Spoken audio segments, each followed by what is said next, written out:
करवा चौथ की संपूर्ण व्रत कथा बहुत समय पहले की बात है। एक साहूकार के 7 बेटे और उनकी एक बहन करवा थी। सभी सातों भाई अपनी बहन से बहुत प्यार करते थे, यहाँ तक कि वे पहले उसे खाना खिलाते और बाद में स्वयं खाते थे। एक बार उनकी बहन ससुराल से मायके आई हुई थी। शाम को भाई जब अपना व्यवसाय बंद कर घर आए तो देखा उनकी बहन बहुत व्याकुल थी। सभी भाई खाना खाने बैठे और अपनी बहन से भी खाने का आग्रह करने लगे, लेकिन बहन ने बताया कि उसका आज करवा चौथ का निर्जल व्रत है। वह खाना सिर्फ चंद्रमा को देखकर उसे अर्घ देकर ही खा सकती है, लेकिन चंद्रमा अभी तक नहीं निकला है, इसलिए वह भूख प्यास से व्याकुल हो उठी। सबसे छोटे भाई को अपनी बहन की हालत देखी नहीं जाती और वह दूर पीपल के पेड़ पर एक दीपक जलाकर चलनी की ओट में रख देता है। दूर से देखने पर वह ऐसा प्रतीत होता है कि जैसे चतुर्थी का चांद उदित हो रहा हो। इसके बाद भाई अपनी बहन को बताता है कि चांद निकल आया है, तुम उसे अर्घ देने के बाद भोजन कर सकती हो। बहन खुशी के मारे सीढ़ियों पर चढ़कर चांद को देखती है, उसे अर्घ देकर खाना खाने बैठ जाती है। वह पहला टुकड़ा मुंह में डालती है तो उसे छींक आ जाती है, दूसरा टुकड़ा डालती है तो उसमें बाल निकल आता है और जैसे ही तीसरा टुकड़ा मुंह में डालने की कोशिश करती है तो उसके पति की मृत्यु का समाचार उसे मिलता है। वह बौखला जाती है। उसकी भाभी उसे सच्चाई से अवगत कराती हैं कि उसके साथ ऐसा क्यों हुआ।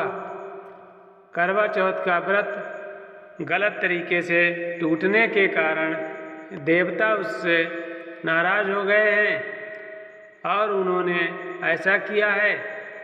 सच्चाई जानने के बाद करवा निश्चय करती है कि वह अपने पति का अंतिम संस्कार नहीं होने देगी और अपने सतीत्व से उन्हें पुनर्जीवन दिलाकर रहेगी।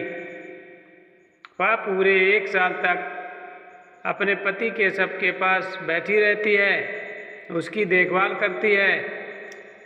उसके ऊपर उगने वाली सुई नुमा घास को वह एकत्रित करती रहती है। 1 साल बाद फिर करवा चौथ का दिन आता है। उसकी सभी भाभियाँ करवा चौथ का व्रत रखती हैं।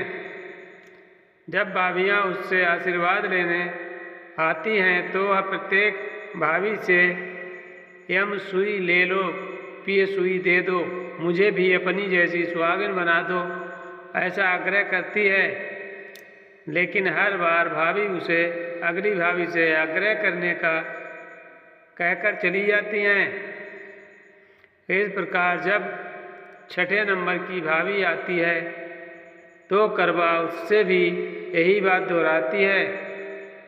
यह भाभी उसे बताती है कि सबसे छोटे भाई की वजह से उसका व्रत टूटा था, अतः उसकी पत्नी में ही शक्ति है कि वह तुम्हारे पति को दोबारा जीवित कर सकती है।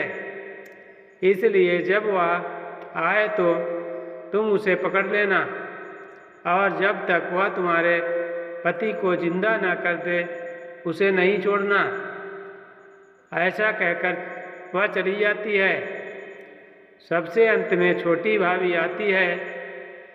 करवा उससे भी सुहागिन बनने का आग्रह करती है, लेकिन वह टाल मटोल करने लगती है। इसे देख करवा उन्हें जोर से पकड़ लेती है और अपने सुहाग को जिंदा करने के लिए कहती है। भाभी उससे छुड़ाने के लिए नोचती है, घसोटती है, लेकिन करवा नहीं छोड़ती है। अंत में उसकी तपस्या को देख भाभी पसीज जाती हैं और अपनी छोटी अंगुली को चीरकर उसमें से अमृत उसके पति के मुंह में डाल देती हैं। करवा का पति तुरंत श्री गणेश कहता हुआ उठ बैठता है। इस प्रकार प्रभु कृपा से उसकी छोटी भाभी के माध्यम से करवा को अपना सुहाग वापस मिल जाता है। हे श्री गणेश माँ गौरी, जिस प्रकार करवा को चिर सुहागन का वरदान आपसे मिला है, वैसा ही सब सुहागिनों को मिले। आप लोगों को कहानी अच्छी लगी हो तो हमारे चैनल को सब्सक्राइब जरूर करें। धन्यवाद।